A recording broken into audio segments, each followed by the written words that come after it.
Assalamualaikum warahmatullahi wabarakatuh. Baik, anakku sekalian, kita lanjutkan materi hari ini. Masih pelajaran produk kreatif dan kewirausahaan untuk kelas 12 tingkat SMK.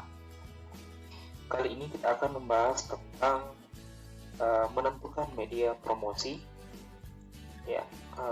yang diajarkan pada semester genap oleh saya, Muhammad Irfan. Tapi sebelum kita lanjut, jangan lupa like dan subscribe video ini untuk mendapatkan informasi video berikutnya. Baik, selanjutnya kita melanjutkan tujuan pembelajaran pada materi ini. Yang pertama adalah memahami arti dan tujuan promosi. Yang kedua, memahami jenis media dan contoh bentuk promosi. Yang ketiga, langkah-langkah melakukan promosi. Yang keempat, memahami segmentasi pasar. Baik, silahkan perhatikan video berikut ini.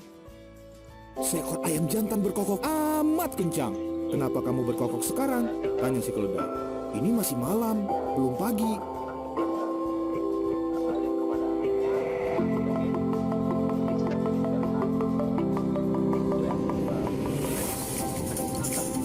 Wah, sang naga mengamuk. Wah. Dan datanglah princess untuk menaklukkan sang naga. Princess terbang bersama naga. Naga berhasil dikalahkan. Princess memadamkan api di hutan. Dan princess lagi. Oh, waktunya tidur. Ya.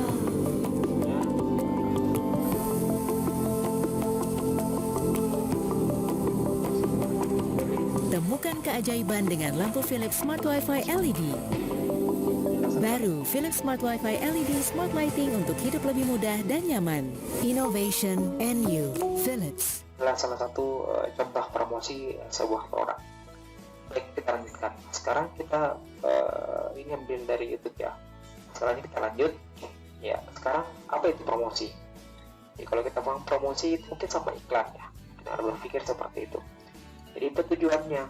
Jadi kalau secara kita tahu dulu dari ahli, promosi berarti upaya untuk membujuk orang untuk menerima produk kita, baik secara konsep maupun gagasannya. Jadi itu adalah upaya untuk membujuk orang untuk membeli atau menerima barang produk yang kita hasilkan.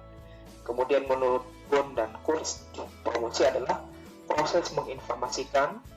Jadi informasikan dulu, kemudian berusaha membujuk dan mempengaruhi suatu keputusan pembelian. Akhirnya orang itu membeli. Itu adalah tujuan dari atau arti dari promosi. Jadi kalau secara bahasa, secara kita definisikan, promosi adalah upaya untuk mempertahankan atau menawarkan produk atau jasa dengan tujuan untuk konsumen, dengan tujuan untuk membeli dan atau mengkonsumsinya. Ya, jadi tujuan promosi supaya orang beli, intinya seperti itu. Nah, jadi kalau mau laku produknya tentunya harus dipromosikan. Ya, sekarang sudah banyak media untuk melakukan promosi itu. Baik, kita lanjutkan manfaat dan memahami tujuan dari promosi. Yang pertama, untuk menyebarluaskan informasi mengenai produk, barang, dan jasa kepada konsumen. Yang kedua, untuk mendapatkan konsumen baru serta menjaga loyalitas mereka. Yang ketiga, meningkatkan angka penjualan dan keuntungan. Ya, tentunya harus berlaku ya, itulah tujuannya promosi. Yang keempat, mengangkat keunggulan dan membedakan suatu produk dengan produk saingannya. Nah, biasanya ini bikin iklan atau promosi ini membandingkan produk satu, misalnya X dengan Y, misalnya A dengan B, bandingkan ya, supaya orang tertarik untuk membelinya. Kemudian untuk menciptakan citra atau branding produk di mata konsumen, bahwa merek ini atau branding ini adalah yang bagus, hasilnya yang bagus untuk dipergunakan, seperti itu. Baik, selanjutnya kita lanjut jenis-jenis promosi. Ya, jenis promosi yang pertama ada promosi secara fisik. Jadi caranya adalah melalui kegiatan-kegiatan pasar, konser, pameran, dan lain-lain. Ini secara fisik, berarti bertemu langsung dengan konsumennya.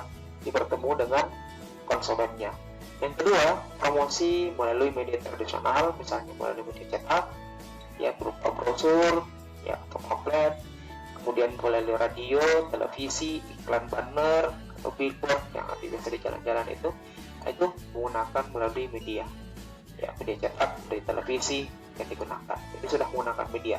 Tidak perlu ketemu langsung dengan orang yang bersangkutan, tapi disalurkan melalui media.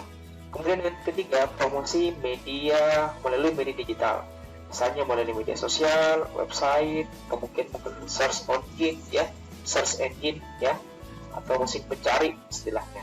Ya, ini bisa melalui misalnya Facebook, melalui Twitter, melalui Instagram, ya melalui mungkin website dan sebagainya. Itu promosi melalui media digital. Selanjutnya, langkah-langkah melakukan promosi. Jadi dalam membuat promosi tentunya butuh proses langkah-langkah yang dilakukan. Yang pertama adalah melakukan promosi secara langsung, ya, melakukan pendekatan kepada orang yang ingin disampaikan pesan kita.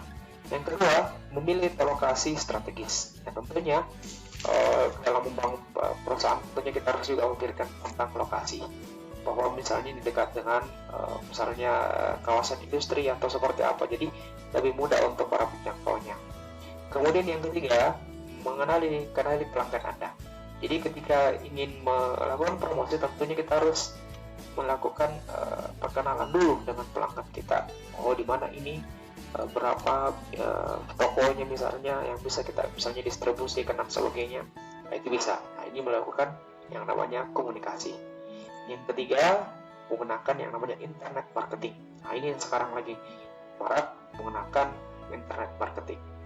Jadi sudah menggunakan sistem pembelanjaan dan sebagainya. Sekarang kan yang namanya shopping online ya, pembelanjaan online. Jadi tidak ketemu langsung, tapi sudah menggunakan media sosial dan sebagainya. Jadi kalau orang cukup memamerkan ini contoh produknya, dilihat mungkin dari testimoninya dan sebagainya, orang puas, maka itu kan orang tertarik untuk membelinya. Jadi sistem menggunakan internet. Sistem pembayarannya pun bisa melalui bank dan sebagainya, melalui ATM, jadi dicantumkan nomor rekening, kemudian orang tinggal beli. Ya, nah, sekarang sudah banyak namanya marketplace. Marketplace misalnya contohnya Lazada dan sebagainya, ada yang ada Bukalapak dan semua orang menjual di situ. Nah, makanya sistem tersebut internet marketing. Jadi sudah dibuat memang sistem untuk proses jual beli. Yang kelima itu memuaskan konsumen. Jadi misalnya kalau kita beli sekian akan dapat sekian. Nah, itu proses untuk memuaskan konsumen sehingga orang akan senang untuk membeli. Oh, kalau saya beli banyak begini maka akan dapat bonus misalnya.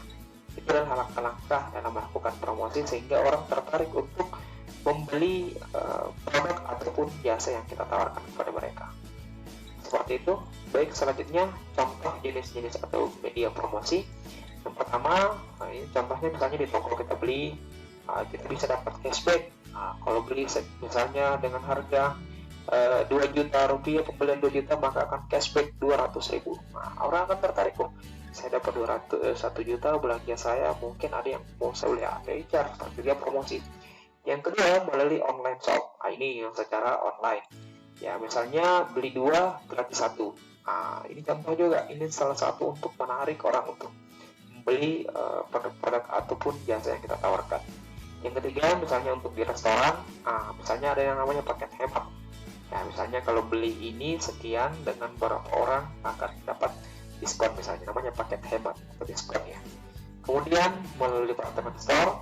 Ya, ini biasanya untuk yang besar-besar ya, seperti misalnya pembeli pertama dapat bonus ya. Jadi di toko-toko itu diharapkan supaya orang tertarik. Saya beli kesekian akan dapat bonus. Kalau Anda pembeli pertama, beli kedua, sehingga tercapai target. Tapi semua itu tidak sekedar promosi kemudian sampai rugi, tidak. Mereka sudah pasti punya hitung-hitungan supaya jualan mereka itu tetap laku dan tentunya tidak merugi. Ya, jadi mereka sudah punya target sekian. Dalam sehari ini kita bisa dapat. Jadi itu sudah diatur atau dibicarakan di tingkat manajemen pemasaran. Selanjutnya segmentasi pasar. Ya, segmentasi. Jadi kalau kita lihat di sini ini ada banyak ya. Jadi orang yang jadi target untuk calon pembeli kita ini banyak, misalnya sifatnya heterogen, banyak, masih merah, kuning, hijau. Kemudian kita akan membaginya, itu namanya segmentasi. Kelompoknya si merah ini, yang suka ini, si kuning dan hijau dan sebagainya. Jadi segmentasi pasar adalah kegiatan membagi suatu pasar menjadi kelompok-kelompok pembeli yang berbeda, yang memiliki kebutuhan, yang memiliki karakteristik atau perilaku yang berbeda-beda, yang memungkinkan produk atau barang pemasaran yang berbeda. Jadi kita membagi, oh daerah sini sukanya yang di sini, daerah ini sukanya membeli alat ini dan sebagainya. Oh daerah ini lebih sering pakai alat ini dan sebagainya.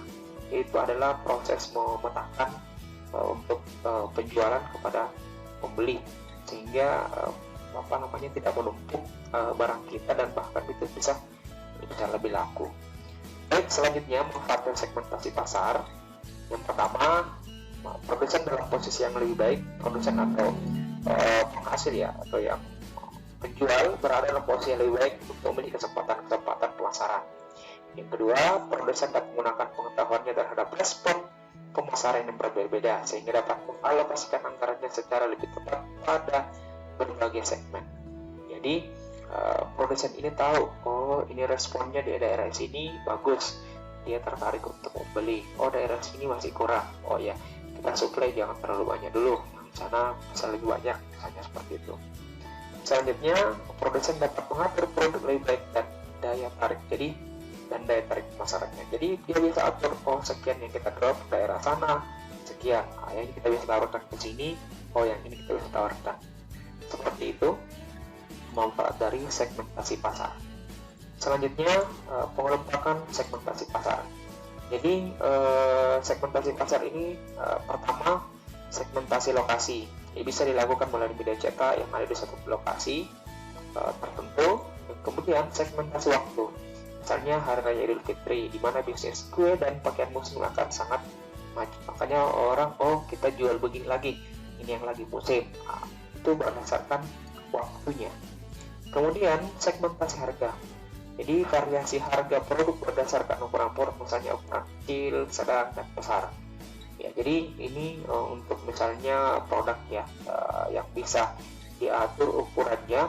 Ya, jadi misalnya untuk masyarakat menengah itu mungkin yang dia beli yang sedang-sedang. Kemudian untuk yang punya kemampuan ekonomi yang bagus, tidak akan yang ukuran yang besar. Kita buat yang produk ukuran yang kecil misalnya, dari segi ekonominya dia hanya butuh sedikit saja, tidak sering dipakai, ya dua mungkin dalam bentuk saset atau mungkin botol-botol yang kecil.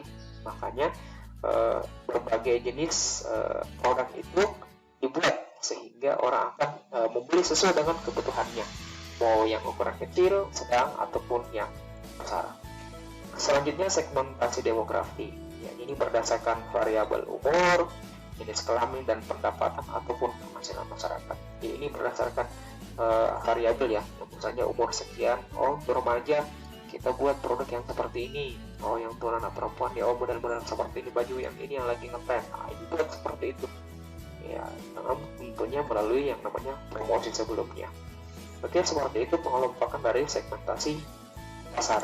Selanjutnya tugas untuk anak kalian. Yang pertama, tuliskan tujuan dari promosi. Yang kedua, jelaskan jenis-jenis promosi. Yang ketiga, jelaskan contoh-contoh berbagai jenis promosi yang saya jelaskan sebelumnya. Yang keempat, jelaskan secara ringkas manfaat segmentasi pasar. Yang kelima, bagaimana pengelompokan dari segmentasi pasar. Jadi silahkan menjawab pertanyaan di atas pada buku tugas Anda, kemudian kirim jawaban melalui WhatsApp guru atau kirim ke ULPers pada link yang disiapkan. Oke, seperti itu untuk materi ini. Sumbernya saya ambil dari Wikipedia, ekonomimanagement.com, dari YouTube yang video yang saya putar tadi. Selanjutnya Wikipedia masih tentang segmentasi pasar. Oke, terima kasih atas perhatian Anda menyimak materi ini dengan bagus. Semoga bermanfaat. Jangan lupa like dan subscribe video ini untuk mendapatkan informasi video berikutnya. Terima kasih. Assalamualaikum warahmatullahi wabarakatuh.